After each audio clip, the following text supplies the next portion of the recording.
روزہ اتنا بڑا عمل ہے انسان کو نفع دینے والا، مسلمان کو فائدہ پہنچانے والا، کہ اس جیسا دوسرا کوئی عمل یہ حدیث میں حضور علیہ السلام نے بیان کی۔ اب روزہ اتنی بڑی سعادت ہے، اور کرنا کیا ہے؟ اللہ کے حکم سے کھانا پینا ہے۔ جس وقت اس نے کھانے سے روک دیا اس وقت رک جانا ہے، جس وقت اجازت دی ہے اس وقت کھا لینا ہے، لیکن نفع اتنا ہوگا کہ حضور فرماتے ہیں اس جیسا دوسرا عمل ہی کوئی نہیں، اتنا فائدہ مند کام ہے۔ روزے بڑی غنیمت ہے، رمضان المبارک کا مہینہ بڑی سعادت ہے۔ آپ اندازہ فرمائیے کہ نبی پاک علیہ السلام نے حضرت سلمان فارسی رضی اللہ تعالیٰ عنہ فرماتے ہیں رمضان سے ایک دن پہلے خطبہ دیا تھا باقاعدہ، اور ہمیں حضور نے رمضان کی عظمتوں سے آگاہ کیا تھا۔ رمضان المبارک سعادت افروز گھڑیاں ہوتی ہیں، اس کا لمحہ لمحہ برکت ہوتا ہے، اس کی ایک ایک ساتھ خدا کا انعام لے کے آتی ہے۔ رمضان المبارک کی ایک ایک گھڑی بخشش، مغفرت، اللہ کی عطا، اللہ کا کرم، اللہ تبارک و تعالیٰ کی رحمتوں سے بھرپور ہوتی، ایسے جیسے چاروں جانب خدا کی رحمت کا می برس رہا ہوتا ہے۔ بس جن کی جھولیاں پھیلی ہوئی ہوں گی اور جن کے دامن کھلے ہوئے ہوں گے وہ اپنے دامن رحمت الہی سے بھرپور کر لیں گے۔ لیکن سادی سی بات ہے بھائی،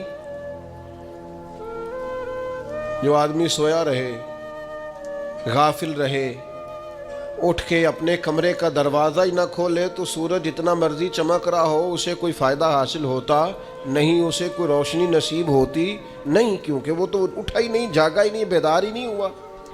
صبح کی آب و ہوا بڑی ٹھنڈی ہوتی ہے، بڑی صحت افزا ہوتی، لیکن اگر کوئی لوگ غافل ہی رہے اس میں اور صبح اٹھے ہی نہ، سیر کرے ہی نہ، فجر کو نکلے ہی نہ، اس کی غفلت اس پر طاری رہے، تو جتنا مرضی صبح کا سویرا ہو، جتنی مرضی راحتیں اور رحمتیں ہوں، اسے اس سے نفع حاصل ہوتا وہ تو اسی کو ہوگا جو اٹھے گا، آنکھ کھولے گا۔ تو اچھی طرح سمجھ لیجئے گا، رمضان المبارک کی سعادتیں اتنی بڑی ہیں، برکتیں اتنی زیادہ ہیں کہ حضور علیہ السلام نے فرمایا نفل کا ثواب فرض کے برابر، فرض کا ثواب 70 گنا بڑھا کے دیا جائے گا۔ لیکن اگر کوئی غافل کا غافل ہی رہا، اس بیچارے کا موبائل رمضان میں بھی بند نہیں ہوا، لا یعنی بے مقصد بے معنی چیزیں، لغویات اور عبث چیزوں میں اس نے رمضان بھی گزار دیا، تو سعادتیں تو برس رہی تھیں، سورج تو نور کا چمک رہا تھا، روشنی تو پھیل گئی، سعادت افروز گھڑیاں تو آ چکی تھیں، پر اس نے اپنی آنکھوں ہی نہیں کھولا، غافل کا غافل رہا، تو اسے کچھ میسر آ سکتا، کچھ غفلت دور کرنی پڑے گی۔ اب دیکھیے ہمارے ہاں محفل ہوتی ہے، لوگ گلیاں سجانی شروع کرتے ہیں 1 یا 2 دن پہلے۔ کسی گھر میں شادی ہوتی ہے تو لوگ گھر کا آنگن، صحن، چھت اور سامنے والی دیوار سجانا شروع کرتے ہیں 2-3 دن پہلے، اس سے زیادہ نہیں۔ بڑی خاص بھی کو محفل ہو تو 1-8 دن پہلے لائٹنگ لوگ کرتے ہیں کہ پتہ چلے یہاں ذکر رسالت مآب صلی اللہ تعالیٰ علیہ وسلم کیا جائے گا اور یہاں حضور کے تذکار کیے جائیں گے۔ 2-4 دن پہلے اگر کہیں لائٹنگ ہو جائے تو لوگ کہتے ہیں یار کوئی کمال ہی بات ہے کہ اتنے دن پہلے یہاں اتنی روشنیاں نظر آ رہی ہیں، کوئی انفرادی کام ہے، اس پر نظر جاتی ہے۔ آپ ذرا رمضان کی شان تو دیکھیں، حضور فرماتے ہیں سارا سال جنت سجائی جاتی ہے، کس لیے؟ حضور فرماتے ہیں رمضان المبارک کے لیے، سارا سال جنت سجا دی جاتی ہے، اس کو تیار کیا جاتا ہے رمضان کی سعادت افروز گھڑیوں کے لیے، ان مقدس ایام کے لیے جو لے کر رمضان سایہ فگن ہوتا ہے، اس کے لیے پورا سال جنت کو سجایا جاتا ہے، تزئین و آرائش کی جاتی ہے، اور رمضان آتا ہے تو کریم کے کریمانہ فیصلے ہونے شروع ہو جاتے ہیں۔ کریمانہ فیصلے، ایک کریمانہ فیصلہ ہوتا ہے کہ دوزخ کے دروازے بند کر دو اور جنت کے سارے ہی دروازے کھول دو، اس کو راستہ کیا گیا ہے۔ پھر آپ کو پتہ ہے ایک انوکھی بات بھی آپ سے کرنی ہے. قانون نافذ کرنے والے اداروں کو نا مجرموں کا پتہ ہوتا ہے. ان کو پتہ ہوتا ہے کس کسی جگہ کچھ فسادی لوگ ہیں. وہ دیکھتے ہیں نا ملک میں کوئی خاص مہمان آ رہا ہے جو ملک کے لیے فائدہ مند ہے اور وطن کے لوگ اور وطن کو اس سے فائدہ ہوگا, استفادہ کریں گے لوگ اس کے آنے سے. وہ کیا کرتے ہیں, ان فسادیوں کو پہلے بند کر دیتے ہیں. کہتے ہیں ایسا نہ ہو کہ یہ آ کے کوئی خرابی کرے, وہ منع کر دیتے ہیں. تو یاد رکھ لیں, سمجھ لیں, حضور فرماتے ہیں شیطان کو بھی قید کر دیا جاتا ہے. رمضان آنے والا ہے تو اللہ شیطان کو قید کر دیتا ہے, جکڑ دیتا ہے.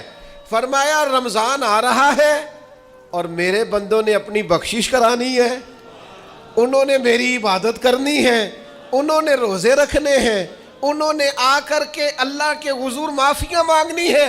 اور رمضان کی ہر رات میں 70,000 یا بلا مثال و بلا تشبیہ اللہ جانے کتنے بے حساب لوگوں کی رب نے بخشش کرنی ہے.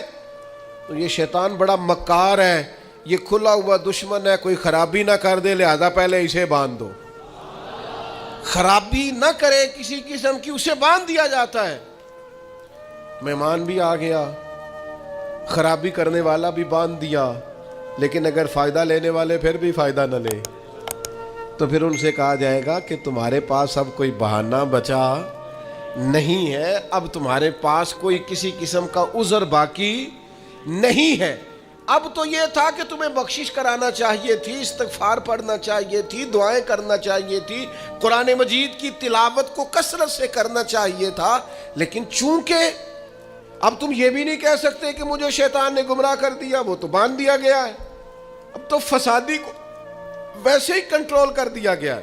اب بھی تم اگر سوئے رہے, اب بھی اگر تم نے غفلت کی, اب بھی چھوٹے موٹے بہانے کر کے تراویحاں چھوڑتے رہے, اب بھی ذرا سی سستیاں کر کے ادھر ادھر نکلتے رہے, اس کا مطلب یہ ہے کہ پھر تم استفادہ کر سکے, تم نے سستی کا مظاہرہ کیا, تم نے اور اب دیکھیں جب اتنے بندوبست کیے تمہارے لیے, ثواب بھی بڑھا دیا, اجر بھی بڑھا دیا, تمہارے لیے جو فساد پیدا کرنے والا شیطان تھا وہ بھی قید. لیکن اگر تم پھر بھی عمل نہ کرو, پھر بھی مسجد نہ آؤ, تو پھر حدیث پاک سن لیں. اس طرز کی شاید یہ منفرد حدیث ہے کتب احادیث اور تقریباً تمام کتب احادیث میں موجود ہے. حضور علیہ الصلوۃ والسلام نے نا صحابہ سے فرمایا سارے مسجد میں جمع ہو جاؤ میرے ممبر کے پاس. لوگ جمع ہو گئے. اللہ کے حبیب علیہ السلام نے ایک قدم ممبر کی سیڑھی پہ رکھا, فرمایا آمین. پھر دوسری سیڑھی پہ قدم رکھا تو فرمایا آمین. پھر تیسری پہ قدم رکھا تو فرمایا آمین. تو صحابہ کو بڑا تجسس ہوا. انہوں نے بعد میں عرض کی یا رسول اللہ صلی اللہ تعالی علیہ وسلم کرم فرمائے, بندہ نوازی کریں, ہماری رعایت کر دیں, یہ کیا معاملہ تھا؟ تو حضور فرمانے لگے میرے پاس حضرت جبریل امین حاضر ہوئے. یہ رحمت للعالمین نبی کی بات سنا رہا ہوں. حضور کریم ہے. کریم فرماتے ہیں کہ حضرت جبریل آئے اور میں نے ابھی ممبر کی پہلی سیڑھی پر قدم رکھا تھا تو انہوں نے عرض کی یا رسول اللہ صلی اللہ تعالی علیہ وسلم, ہلاک ہو جائے وہ شخص جو آپ کا نام سنے اور آپ پر درود و سلام نہ پڑھے. تو میں نے کہا آمین. پھر حضرت جبریل عرض گزار ہوئے یا رسول اللہ صلی اللہ تعالی علیہ وسلم, وہ ہلاک ہو جائے جس نے بڑھاپے میں والدین کو پایا اور ان کی خدمت کر کے بخشش نہ حاصل کر سکا. میں نے کہا آمین. اور کریم فرمانے لگے پھر حضرت جبریل نے عرض کی یا رسول اللہ ہلاک ہو جائے وہ شخص جس کو زندگی میں رمضان ملا, جس کو اس ماہ نور و سرور شہر رمضان الذی انزل فیہ القرآن, رمضان کا وہ مہینہ جس میں ہم نے قرآن نازل کیا, جس کو ماہ مبارک, ماہ نور و سرور, ماہ طیب, ماہ مبارک رمضان ملا, پھر وہ اپنی بخشش نہ کرا سکا, وہ ہلاک ہو جائے. تو حضور فرماتے میں نے بھی کہا آمین۔ اللہ تعالی ہم سب کو محفوظ فرمائے۔ میں عرض کر چکا ہوں کہ جب ثواب بھی بڑھا دیا گیا اور جب طاقت بھی بڑھا دی گئی عبادت کی اور جب برکتیں بھی زیادہ ہو گئیں، نعمتیں بھی زیادہ ہو گئیں، رکاوٹ ڈالنے والا، رخنا ڈالنے والا شیطان بھی قید کر دیا گیا، تو اب بھی کوئی شخص اگر توجہ ہی نہ کرے، رجوع ہی نہ کرے، تو پھر اس کے لیے یہ حکم آیا کہ وہ ہلاک ہو جائے، پھر وہ برباد ہو جائے۔ جب اتنی سعادتیں موجود ہیں، اتنے بندوبست کیے گئے ہیں، جنت کو سجایا گیا ہے، رمضان شریف میں 2-4 کام ضرور کرنے۔ ایک تو روزہ رکھنا ہے۔ کچھ ہمارے پنجابی بہانے بھی ہیں، پنجابی بہانے، میں جی مزدوری کرنی ہوندی ہے، نہ پھر روزہ تو نہیں نہ رکھ ہوندا۔ اللہ نے نہیں سی پتا کہ مزدوری کرنی ہے، تو اللہ نے کیوں فرض کیا روزہ؟ ہلکے سے لوگ بیمار ہوتے ہیں، بالکل معمولی سے، کوئی ایسا عذر نہیں، روزہ چھوڑ دیتے۔ ذرا ذرا سی باتیں لے کر لوگ، آپ یقین کریں، اہمیت کو نہیں سمجھتے، اور بعض صرف سست ہیں، غافل ہیں، منہ پھیرے ہوئے ہیں۔ اگر یہ ایک حدیث سمجھ میں آ جائے نا، ترغیب و ترہیب میں اور دیگر کتب حدیث میں بھی موجود ہے، حضور نے فرمایا جس نے رمضان کا ایک روزہ چھوڑ دیا، زندگی بھر بھی روزے رکھے، وہ فضیلت نہیں پا سکتا جو رمضان کا روزہ سے فضیلت اسے ملنی تھی۔ اتنی بڑی بات ہے، آپ اس کو سمجھ لیں، اتنے سعادت افروز روزے ہیں رمضان کے۔ تو کوشش کریں، اپنے آپ کو مینج کریں، مینٹین کریں چیزوں کو، اپنی صحت کا خیال کریں۔ میں تو دوستوں سے کہا کرتا ہوں، رمضان سے پہلے جو ایام ہے، پہلے سے بڑھ کر اپنی طبیعت کا خیال رکھیں، تاکہ رمضان میں کوئی کسی قسم کی طبیعت میں بھی کمزوری پیدا نہ ہو، اور صحیح صحت مندی کے ساتھ انسان رمضان شریف کے روزے گزار سکے۔ دوسری بات ہے، رمضان میں خوب قرآن مجید پڑھنا۔ شہر رمضان الذی انزل فیہ القرآن، رمضان ہی کا تو وہ مہینہ جس میں قرآن نازل کیا گیا۔ نبی کریم صلی اللہ تعالیٰ علیہ وسلم رمضان المبارک میں حضرت جبریل امین علیہ السلام کے ساتھ قرآن مجید کا دور فرمایا کرتے۔ حضور حضرت جبریل کو پارہ سناتے اور جناب جبریل نبی کریم علیہ السلام کو سناتے۔ یہ دور ہوتا ہے قرآن مجید کا۔ اللہ نے کتنی زیادہ توفیق دی ہے، ہر مسجد میں تراویح میں قرآن پڑھا جاتا ہے۔ تھوڑی ہمت کریں، تھوڑی کوشش کریں۔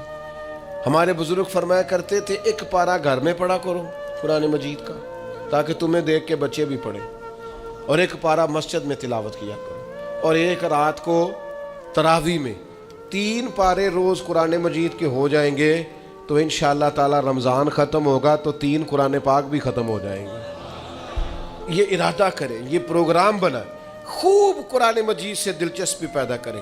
تیسرا کام رمضان میں جو کرنے والا ہے وہ ہے کثرت سے استغفار۔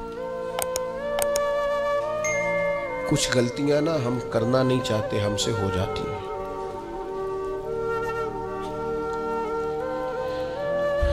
کچھ غلطیاں ایسی ہیں جو ہم بڑی بڑی کر چکے ہیں، لیکن ہمیں یاد ہی نہیں، بھول گئے۔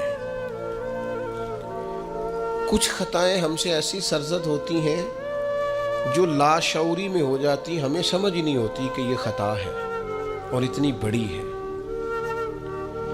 کسی شخص کو بعض اوقات کوئی ایسی بات کہہ دیتے ہیں کہ ہماری نظر میں وہ بات معمولی ہوتی ہے، پر وہ بیچارہ ساری رات سو نہیں سکتا۔ رمضان کا مہینہ ہے اپنے رب سے معافی مانگنے کا مہینہ، اس سے توفیق مانگنے کا مہینہ، اس کے حضور حاضر ہونے کا مہینہ۔ میں آپ کی خدمت میں عرض کروں، حضرت عائشہ صدیقہ فرماتی ہیں، نبی پاک نے فرمایا صلی اللہ تعالی علیہ وسلم، جس سے اللہ نے قیامت والے دن حساب پوچھ لیا نا، اس کے لیے مشکل ہو جائے گا۔ حساب بھئی یسیرہ یہ ہے کہ وہ مہربانی فرمائے اور فیصلہ جب کرے تو کرے ہی درگزر والا، فرمائے جا تجھے معاف کیا۔ رمضان کا خاص مہینہ ہے، سحری میں بھی دعا قبول ہوتی ہے، افطار میں بھی دعا قبول ہوتی ہے، صبح سے لے کے افطاری تک بندہ ہر وقت عبادت میں ہوتا ہے۔ تراویح کے بعد بھی دعائیں مانگے تو وقت قبولیت کا ہے۔ میرے بھائیوں، رمضان کی راتیں بھی قبولیت کی، آخری طاق راتوں کی شان قبولیت کی، لیلۃ القدر قبولیت کی۔ اس دفعہ جھک نہ جائیں اس کی بارگاہ میں سجدے میں، رو رو کے معافی مانگ نہ لیں اس سے۔ ہم برے نہیں ہیں، چاہتے نہیں ہیں، پر ہمارے وجود سے کچھ غلطیاں ہو جاتی، ہمارے سینوں میں کچھ پچھتاوے ہیں، کچھ من میں باتیں ہیں۔ اس دفعہ اس کے حضور عرض نہ کریں کہ کچھ کمیاں رہ گئی ہیں، دل نہیں کرتا تھا ایسا ہو، پر انجان تھے، نہ چاہتے ہوئے بھی کمزوریاں ہو گئیں۔ رمضان آ رہا ہے، بڑا گولڈن چانس ہے، بڑا خوبصورت موقع۔ بھائیو، رمضان کی ہر سحری کے بعد رب سے معافی مانگیں۔ آپ کو پتہ ہے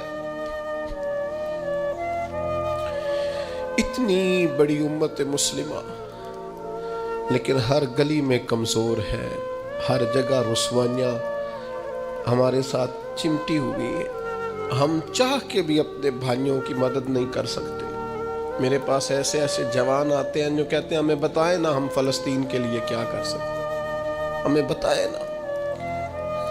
یہ ہماری بے بسی، یہ ہماری غلطیوں کا نتیجہ ہے۔ تو خوب استغفار کریں، اپنی کوتاہیوں کی معافی مانگیں۔ رمضان کی ہر صبح میں، ہر شام میں، ہر دن میں، ہر رات مصلی بچھا بچھا کے عرض گزار ہوں کہ مالک تو ہمیں معاف فرما۔ اور میں آپ سے ایک اور بات بھی عرض کروں، شیخ ابو الحسن کو میں پڑھ رہا تھا تو روتے جا رہے تھے، روتے ہی جا رہے تھے، روتے ہی جا رہے تھے۔ ایک شام ان کے کچھ لوگوں نے ان سے کہا کہ حضور اس قدر زیادہ آہوزاری، تو فرمانے لگے میری بس اتنی خواہش ہے کہ جب میں اپنے رب سے ملوں نا تو میرا رب مجھے ناراض نہ ملے۔ تو میں ہر وقت اس لیے تڑپتا ہوں کہ میرے اندر جو کوتاہیاں مجھ سے ہو گئی ہیں، میرا مالک وہ مجھے معاف کر دے۔ ہم نے کوشش کی ہے زندگی میں ماں باپ کی خدمت کرنے کی، لیکن نہیں، ہم سے ان کے حق ادا نہیں ہو سکے۔ کوشش کی ہے بہن بھائیوں پر توجہ دینے کی، لیکن حق ادا نہیں ہو سکے۔ چاہیے تھا اولاد کی تربیت بڑی شاندار کرتے، لیکن سہولتیں کچھ زیادہ دے بیٹھے، لاڈ پیار کچھ زیادہ کر سکے، ان کی تربیت کا بھی صحیح حق ادا۔ اللہ نے عزتیں زیادہ دی تھی، جواب میں ہماری خدمتیں تھوڑی۔ ہم اپنے رب کی بارگاہ کی حاضریوں کے بھی حق ادا نہیں کر سکے۔ اس نے ہمیں نوازا زیادہ ہے، ہمارا شکر کم ہے۔ ہم اس کا حق ادا کرنے کا کام یہ ہے میرے بھائیوں کہ رمضان میں خوب استغفار کریں۔ ہم سے جو کمیاں رہ گئی ہیں اس پورے ماہ مبارک میں، اپنے مالک سے عرض کریں کہ مالک اس ماہ مبارک میں جنہیں تو معاف کرنے والا ہے ان میں ہمارے بھی نام شامل فرما، ہمارے بھی نام شامل فرما۔ اور بھی عرض کرنی ہے، ان کے لیے بھی دعائیں کرنی ہے رمضان میں جو ہم سے بچھڑ گئے، جو مٹی تلے جا کے آرام فرما ہو گئے۔